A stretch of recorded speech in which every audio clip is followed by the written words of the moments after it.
Before we start doing some problems, let's discuss this idea of elasticity. And to do so, let's start with this agreement. We're going to agree, we will, that there's a relationship between the price of some quantity and the demand for that quantity. Let us represent the price of some quantity with the letter P and the demand, the number of units sold, with the letter Q. And the relationship is going to be this. As the price increases, the demand decreases. As the price decreases, the demand will increase. Now what we're going to do in this section is talk about what happens to the demand as the price increases by 1%. So what we're going to do here is that we're going to increase P by 1%, and then we're going to measure how Q responds to that. So suppose for some product we increase the price by 1%. So if that price increase causes a relatively large drop in the demand, so we increase the price by 1% and the demand goes way down, then we say that demand is elastic. So the price goes up by 1%, but the demand goes way down. So in that case, demand is elastic. Now, if the price increase causes a relatively small drop in the demand, then we say that demand is inelastic. So what's happening here is that if we increase the price, say by 1%, and demand just falls a little bit, then we're going to call that demand inelastic. So we're measuring the response of Q, the demand, to a 1% increase in the price. So for some product, we increase the price by 1%, and then we measure how Q responds. So we're going to introduce a letter for that, and we're going to call that letter epsilon. So we'll call that letter, well, we'll use an epsilon for this. You know, that's a terrible color, so I'm going to get rid of that color because I can't hardly see it, and I'll just use white here. So epsilon, that's a Greek letter epsilon. And that's what we're going to use to represent the measure of the response of Q.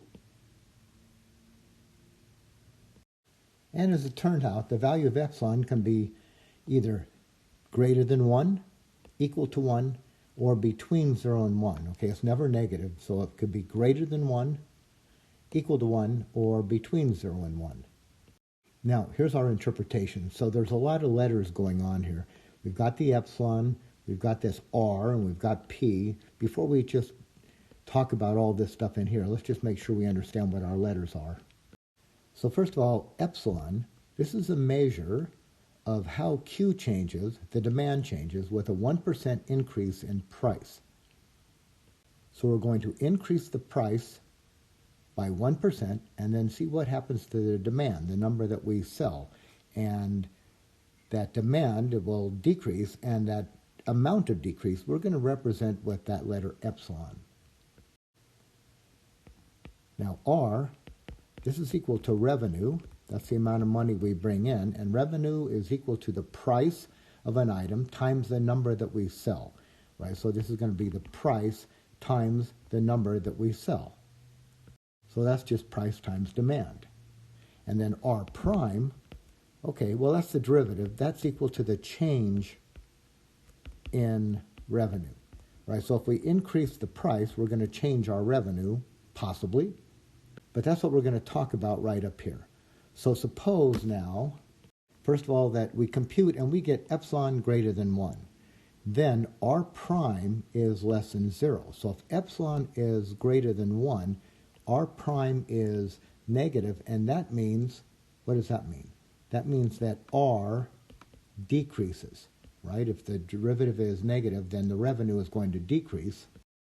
And what this means is that if we increase our price by 1%, the quantity that we sell will drop substantially, and we're going to lose money. We're going to have a higher price, but we're selling far fewer objects, so we're going to lose money. And that is called elasticity. Now, let's take case number 2. Suppose epsilon turns out to be equal to 1. Then R prime is 0, and that means no change, right? There's no increase, no decrease. So this right here implies no change in R. There's no change in revenue. And this is an interesting case because what it means is that we've increased our price and we're selling fewer items, but not that many fewer. So we sell a little fewer, but the increase in price makes up for the lost revenue. So we come out even. We don't gain money, we don't lose money. Now, the third case is that if epsilon is between 0 and 1, then R prime is greater than 0, and R prime greater than 0, well, the derivative greater than 0 means that R increases. So we're selling fewer items, so we're bringing in less money in that sense, but we've raised the price enough that 1% increase in price is enough to offset that, and we're actually making more money. So we increase the price, we sell a few fewer items, but we increase our revenue. So with that in mind, let's go on and solve some of these problems.